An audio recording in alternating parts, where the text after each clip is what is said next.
Hey, so I'll try to keep it short here. My wife, Michelle, 27, female, and I, 28, male, have been married for 3 years. Before that, we dated for 2 years. Michelle grew up in a very different sort of family compared to me. Their financial situation wasn't very stable because of her dad's gambling addiction, and they lost a lot of money and assets because of it, until the man finally cleaned up his act. But by then, Michelle was already well into her teens. My childhood was better. I came from a relatively comfortable family. This is relevant to what I'm going to talk about. Michelle and I celebrated our third anniversary a couple of days back, and we got into a huge fight about the gift I got her afterwards, or rather, the gift I didn't get her. So my plan was to give her a pair of really lovely diamond studs and an identical diamond bracelet with a platinum body, which was worth quite a lot. But a couple of weeks before the party, she told me that she wanted a new car. She told me that she'd been saving to buy herself a car later this year, but it would be great if I could pay for half of it, and then that could be my anniversary gift for her. So she wouldn't have to wait until later to buy the car. I'd kept my gift a secret because I wanted to surprise her with it on the eve of our anniversary, and then she could wear it on the day of our dinner party. So I tried to tell her that it would be best if she just waited it out, and honestly, her old car was working just perfectly fine anyway, so it's not as if a car was an emergency purchase. She could do just fine with her old car. The new car that she'd been planning to buy was a pretty luxurious one. I tried to downplay it and talk her out of it really casually when she brought it up, but then she flared up, got mad at me, and said a lot of hurtful things about me being selfish and always putting her down. I didn't know where that came from because I've always been very supportive of her and whatever she wanted to do. So we got into a bit of a tiff about it. She didn't speak to me for days after that, and I decided that if she really wanted the car, then she would have the car. So I bought her the car as a surprise instead and gave away the jewelry to my mother, 52, female. I didn't think Michelle would ever need to find out, and I honestly just wanted this fight to be over. So I handed over the keys to the car to her a couple of days after the fight just to get her to stop being mad at me, and it worked. She was thrilled because I'd even paid for it in full, and she didn't have to spend her savings on it. For a while, things were okay, until the dinner party. So at the party, around the time the appetizers were being served, Michelle was telling everyone about what a fabulous husband I was. She was bragging about how I bought her the car for the anniversary, and I was happy that she seemed so happy. She brought me a pair of diamond cufflinks and a painting by an artist I liked. I was happy and so was she, and everything was going well until my sister decided to bring up how I'd gifted my mother expensive jewelry and my wife a brand new car around the same time. So now she was expecting a fancy gift from me as well. She meant it as a joke, and everyone had a good laugh about it apart from Michelle. She just gave me a really weird look because she was beginning to put two and two together.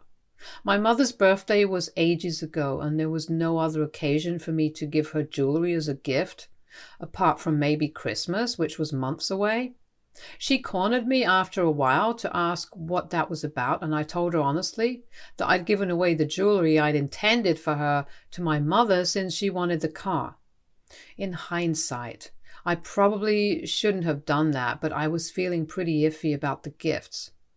After I told her the truth, she pretty much avoided me for the entire duration of the party, and I noticed it too.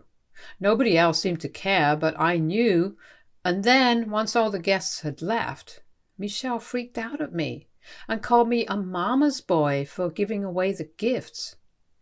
She accused me of being selfish, yet again, and then went off about how I was being tacky by taking revenge for the car by giving away the jewelry. I didn't back off this time because I didn't think I did anything wrong. I fought back and reminded her that she was the one who wanted the car, and I tried to talk her out of it, but she fought with me and didn't even talk to me for days after that fight that we had. She dismissed all of that by saying that she grew up poor, so for her, materialistic gifts meant everything. So that was her excuse, apparently. She said that I could have just paid for half of the car's price like she suggested and given the jewelry to her anyway, or maybe I could have just returned it, but instead I chose to give it to my mother. She accused me of giving away the jewelry to my mother just to spite her, and that really stung. I didn't have any such intentions when I gave those gifts away, and it gave me no pleasure because I knew how excited I'd been for Michelle to wear those on the day of the anniversary party. So giving those gifts away was pretty upsetting for me, and I wasn't doing it just to spite her. But I also didn't want to give her the earrings and bracelet because of the things she'd said to me after the fight. It was more out of disappointment and not spite. Had it been me being spiteful and trying to make her feel bad about it, then I would have rubbed it in her face, which I didn't. She never would have even found out had it not been for my sister's joke. I stormed out after that and have been living with a friend since the fight. It's been almost 3 days and she still hasn't reached out to me. AITA for giving away the anniversary gifts I'd bought for my wife after she told me that she wanted a car as her gift. Update 1. Hey guys, a lot of you asked what exactly my wife had been referring to when she said I was being unsupportive during the first fight. Well, I haven't spoken to her yet, but I think it might be because of a couple of things that had happened in the past, like I stopped her from starting her own business a couple of years back, not because I didn't believe in the idea like she says, but because she didn't even have a business plan. She tells everyone that I forced her to continue working and she had to ditch her business idea because now she's too into her job to start something on her own. I didn't think it was a good idea for her to just quit her job back then and jump headfirst into a business without even doing the due diligence and planning it all out. That was the first time I told her that I didn't think something she wanted to do was a good idea because it really wasn't, and also because she literally asked me for my opinion. Then a couple of months back, she insisted that we needed to go on a soul-searching 30-day trip to Europe because it was all the rage among her work friends. By friends actually meant her CEO, who she's on reasonably good terms with, but by no means are they friends, and it's just Michelle who thinks they are buddies. And she can afford to abandon her job for 30 days to go on a soul-searching vacation because her dad founded and owns the company, so it was pretty different for her than it would be for us. We were both working in well-paying positions, but we weren't in a place where we could just take off for a month and then come back and expect our jobs to still be there. The best we could do was maybe 2 weeks or a little more, but 1 whole month was too much for me. So I had to shoot down that idea too, and I'm guessing she's still holding that against me because I can't think of any other reason why she'd say something like that to me. Update 2. Hey, it's been almost a week since I moved out of my house and have been living with my friend ever since. I don't know when Michelle's going to come around, but I'm done waiting around and moping for her. The things she said were really hurtful for me to hear, and her behavior was downright cruel. All I did was give a gift away to my mother after she rejected me and insulted me because I refused to get her a car. It was mean, and I don't think I did anything wrong. I was getting her a nice, lovely gift, which she would have loved, but she felt the need to control it and make me agree to something that she wanted rather than what I'd got for her. I've talked to my parents and I've talked to my friends, and most of them believe that she's the one who overreacted and went crazy on me for no reason. If she gets back to me within 3 days, then everything's going to be fine, but if not, then I'm going to be left with no choice but to file for divorce. It hurts to even think about it because Michelle and I have been together for a really, really long time, and we'd even been planning on having a baby next year. But all of that's going to go to hell if she doesn't apologize to me, and not just for what she said in the last fight, but the one before that too. She crossed a line there, and I don't think any of the things she said were fair in the slightest. I can't believe all of this is happening over a pair of earrings and a bracelet. But oh well. If this was going to happen, then I guess there's no better time than now. Anyway, a lot of people were accusing my mother and sister of being selfish and mean because of what happened at the party. Some of you believe that my mother shouldn't have accepted the gift that I gave her, knowing that it was meant to be my wife's gift. But just to be clear, she didn't know whom I'd originally intended it for. I never told her, and I guess she might have had some idea, but she didn't make a big deal out of it. Also, my sister made that joke as a light-hearted attempt at having fun, and she didn't mean to stir the pot like a lot of you guys have been accusing her of. They're really not the nightmarish in-laws that a lot of people here want to believe, and have always loved Michelle like their own. They've always been kind to her and have been supportive of our relationship, so it's not what you think it is. I'd appreciate it if you guys stop blaming them for what's going on. Update 3. Hey everyone. So I'm back after almost 2 days. Luckily, my wife reached out to me today. Just in the nick of time as well, because if she didn't, then I really would have filed for a divorce. I haven't met her yet, but she's asked me if I'd be willing to meet her tomorrow.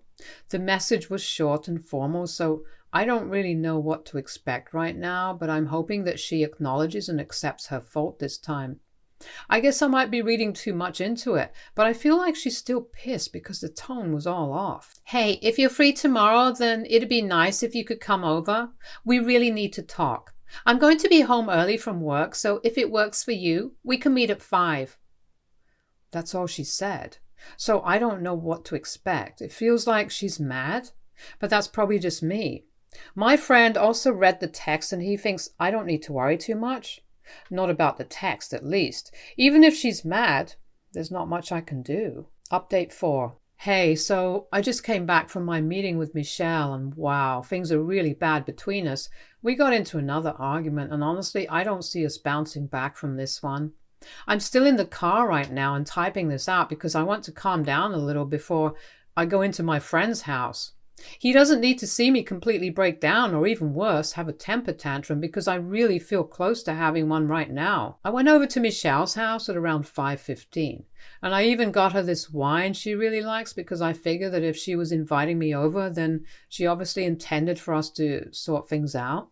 I didn't know what to expect, but when she opened the door, she was smiling and stuff, so I had a good feeling, which disappeared once we sat down on the couch and she started talking. She told me that she'd been doing some thinking and she believed that if I didn't apologize to her to fix our marriage soon enough, then there might not be a marriage to fix in the future anyway. I didn't understand what she was talking about because I was so taken aback by the insistence that I was the one who needed to apologize to her for whatever happened. She then spelled it out for me and said that she thinks I should apologize to her for giving away the gifts that I'd intended for her to my mother, because it was really insulting to her and she didn't like the fact that I was still refusing to acknowledge my fault. I just stared at her dumbfounded while she went on and on about how I was being selfish, insensitive, and mean to her. She even said that I was just being petty and that the way I'd acted for the last few days after the fight had made her feel like this relationship wasn't working out the way she'd expected. When she said that, I snapped and told her everything that had been bothering me after she stopped for a second. I kind of lost my cool at her and then left. She didn't see a single thing wrong with the way she had behaved with me regarding the gifts and stuff, and continued to act like I was the one at fault here. I couldn't take any more of that, so I just left without bothering to give her another chance to explain, but she followed me to my car, and while she was following me, she continuously yelled at me about how I was ruining our marriage, and then when I got into the car, she called me a really cruel thing, and then raged back home.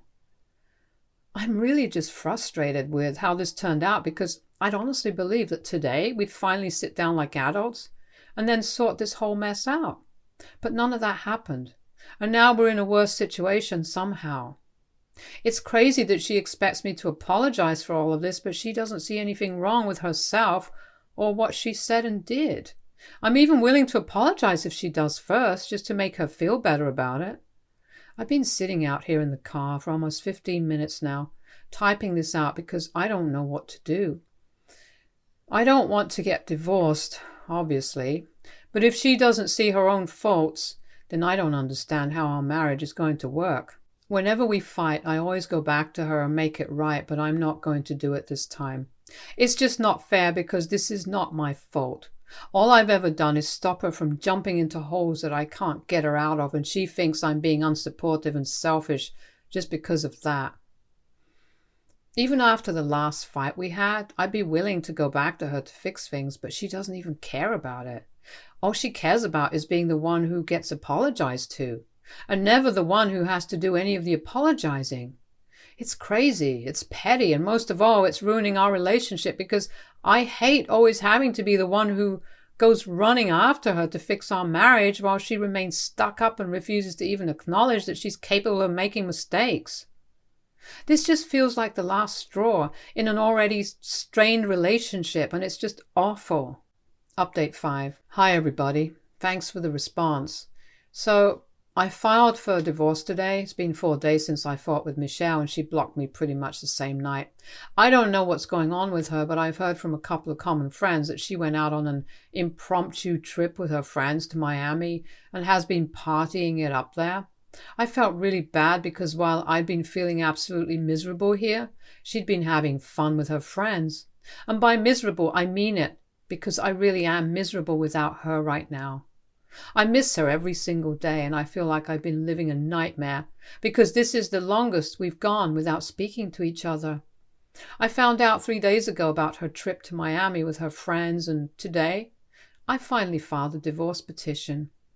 I don't know how she's going to react to it because I don't think she's going to see this coming. My in-laws are still in contact with me, which is why I think that she might still be holding out hope that I'll come back like all the other times. My mother-in-law called me up 2 days ago and told me that I should just apologize and get it over with instead of dragging this fight out. And when I said that I was not going to do that, she just sighed and said that Michelle was disappointed about this as well. She also added that my father-in-law was willing to speak to Michelle if that's what it took, but I declined.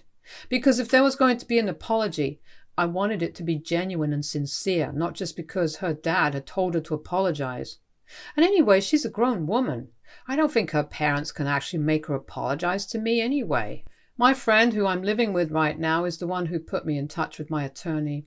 We're also looking for an apartment that I can move to at the earliest since now the divorce has been filed. This is probably not going to be a temporary arrangement anymore, and I can't live with my friend forever, so I need to move. And I also have to gather all my things from my old house.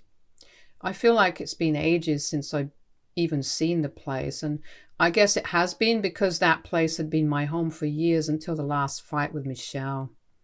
I know her blocking me doesn't really matter because she's going to have to see me anyway when I go back to collect my stuff. I'm going to take someone along with me for moral support, but that's all only going to happen when I'm sure that she'll even agree to let me come back for my belongings. It sounds crazy, but she might now, just to be petty. I don't know what's going to happen now, to be honest. Update 6. Hi, so Michelle was served with divorce papers 2 days ago. She flipped out just as I'd expected. She blocked my number but unblocked me just so we could talk, or rather, just so she could yell at me. She told me that I was overreacting and that I needed to calm down, reconsider whatever I thought I'm doing, and then stop the proceedings. I told her that I'd already thought this through and I don't think this is working out anymore, so we're better off ending things right now. She thinks she's right and I think I am. I'm also sick of running after her all the damn time to fix things while she does everything in her power to appear nonchalant and like she doesn't care about any of this. Like she's above caring about this relationship or something of the sort. I told her this, and when I said so, she said that we could talk about this once she's back from Miami, which was another thing I didn't think was okay. I told her that while I was here thinking about our relationship and how to make things okay, she was out there vacationing with her friends. Once again, she told me that I was taking things to heart and that she was just trying to let loose a little after a really stressful phase of her life, referring to our fight. We just kept arguing until it was as if we were just talking in circles, so I hung up after a while because there was no point in trying to talk to her. She was too caught up in her own argument to even give a damn. She wanted to prove that she was right. She really couldn't care less about how I was feeling or whatever. I was the one who blocked her number after that because I also had to work and she kept calling me every 5 minutes, which was really distracting. My parents think that this was long overdue, especially my mother, who said that if she's willing to let a marriage go over something as petty as an anniversary gift, then maybe it's not worth it to keep fighting for that marriage anyway. It felt bad to hear it from someone else, but I knew she was just trying to be honest with me. My friend also told me that her reaction to everything I was all wrong because she constantly kept invalidating my feelings and acting as if I was overreacting, even though this was a pretty big deal for both of us. So that's that. And it's been 2 days since then. I haven't heard from her after I blocked her number, even though she's unblocked me from her social media accounts. So I was low-key expecting her to reach out to me. But that's not going to happen. I'm okay with it. Update 7. So the divorce proceedings have begun. I was fair in my petition, but she countered it, saying that she wants the house and both the cars, which seems a tad bit unfair. She's blocked me on every platform again, but that's not as big of a deal for me as her unreasonable demands are. My attorney says that we have nothing to worry about, though, so that's a relief. I wish I had seen this side of her earlier, but whatever. I'm getting out of this now. Stay tuned for more stories from our girl relationships.